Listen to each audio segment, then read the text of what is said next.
Hey everybody, I'm Smith Kingston, houseplant guru extraordinaire. Joining us today, we have Logan Bootler, Yabonton Melon, and the elusive Shadow Mantis. Nothing? Really? Come on, you're on the internet. Have some respect.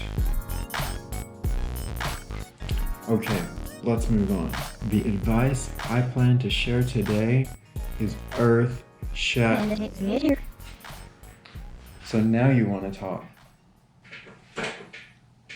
She's being salty because I still haven't made her a macrame. You know how it is with ferns. The advice I intend to impart today is earth shattering. If you aren't mentally prepared, it will be too much to handle. But if you can find a way to absorb this information, it will change your life. In order to prepare yourself mentally, I recommend pausing this video right now and meditating for at least 20 minutes. Alternatively, you can prepare yourself mentally by joining this ever-growing community of houseplant enthusiasts and subscribing to this channel. Thanks, Yabonton Melon. That's right. Click that notification bell too, so you never miss a new video. Okay, if we're all ready, this mind-expanding voyage to the land of botanical understanding begins with several questions. Who has 2 thumbs but no idea when he potted this exquisite specimen of a snake plant into this beautiful and expertly drilled antique milk glass container? Me. Who has access to hundreds of millions, if not billions of thumbs, but also has no idea when this plant was potted? Google. Now, I know for some of you that's going to be a hard pill to swallow, but the fact is, there are some questions that even Google can't answer. Now, who has 0 thumbs but 1,956 pages, some of which can tell us when this plant was potted, what type of soil was used, in what corners of which rooms it has been kept, and how often it has been watered? This stack of notebooks. Today, I'm talking about journaling. Now, I realize that the word journaling probably scared away 2/3 of the people who are watching this video. And of the 6 of you who are left, 5 of you are probably thinking things like, that sounds like homework. Or, it's hard enough to find time to take care of all these houseplants, let alone write in a journal about taking care of all these houseplants. And I get it. This advice is not for everybody. Maybe you're just not mentally prepared because you only meditated for 10 minutes or didn't subscribe to this channel, or maybe journaling legitimately isn't for you. But for me personally, journaling has completely transformed my entire approach to houseplant hospitality. And it has been so beneficial that I don't even want to think about trying to take care of houseplants without it. And here's why. Keeping your houseplants happy requires giving them what they need. Giving them what they need requires finding out what they need. Much of this information can be found by doing research on the internet. But not all of your houseplants' needs can be found through research, because many of these needs will vary depending on the care that they have already been given. If you want your plants to be as happy and healthy as possible, then having access to a history of the care that they have been given is positively critical. Your plant's care history, however, can only be accessed if it has first been recorded. Luckily, recording this information is very simple. The way I do it is, every night I open up my current houseplant care log and I record all of the things that I did with houseplants that day. Sometimes I write down how they seem to be responding to the care that they're being given, and other times I might write down some interesting observations or some theories about the care that they may be needing. This takes between 0 and 2 minutes. And when I say 0, I mean 0. Because so many of my houseplants are succulents, there are a lot of days where I don't have to record anything. Knowing how your houseplants reacted to the care that they were given in the past can be so helpful when trying to decide what kind of care to give them in the present. For example, how did these lavender scallops kalanchoe do when they were kept just north of a west-facing window?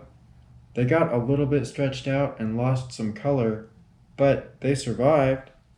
In which month did this split rock bloom? February. Okay.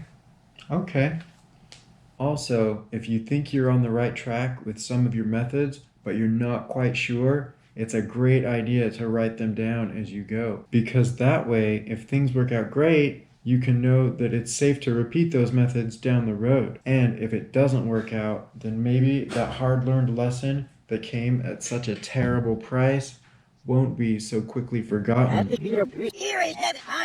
Hey guys, geez. Sorry. This is especially true if you're planning on doing something that's a little bit risky.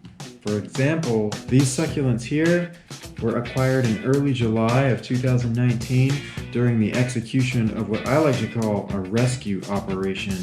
I found them in a grocery store where, for what appeared to have been several weeks or maybe even a couple of months, they had been given too much water and not enough sunlight, all while being kept in the same beautiful and ornate but non-draining container. I brought them home and I didn't water them for 3 weeks in order to let the roots dry out, hoping to avoid any additional root rot. Once all the oversaturated, translucent, and discolored leaves had fallen off, and all of the surviving leaves were getting a little bit wrinkly, I watered them very sparingly, and they all appeared to take on water, which was a great sign considering the conditions in which they had been kept for such a long time.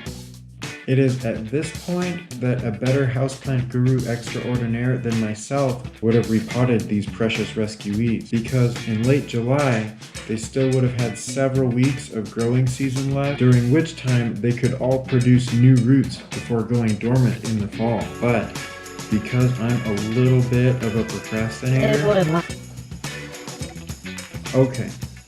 because I'm a straight up procrastinator, I didn't repot these poor leafy survivors in July. I didn't repot them in August. I repotted them from cuttings, mind you, at the end of freaking September. These succulents could all have died, but luckily for everyone, they didn't.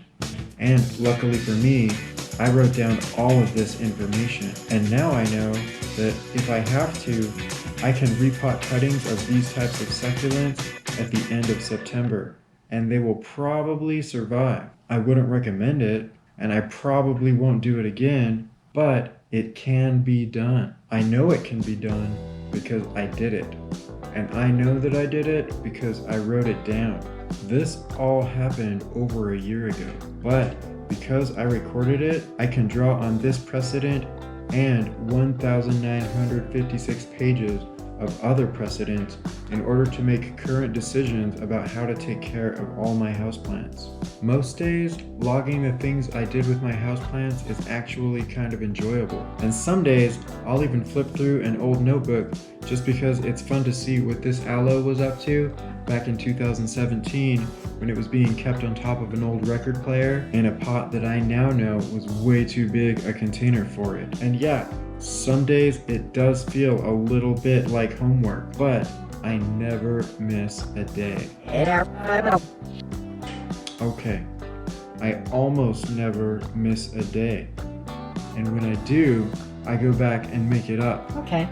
If you're serious about keeping your houseplants happy, then journaling is something that I could not recommend more strongly. The costs of spending between 0 and 2 minutes writing in a notebook at the end of the day are far outweighed by so many benefits. Whether it's knowing when your time-seasoned succulents are ready for a pot upgrade, deciding where in the house to keep a newly acquired rescuee, resolving to take more of a scientific approach when it comes to your propagation tray protocol, or really any other kind of houseplant care. For this houseplant guru extraordinaire, journaling is the only way to go.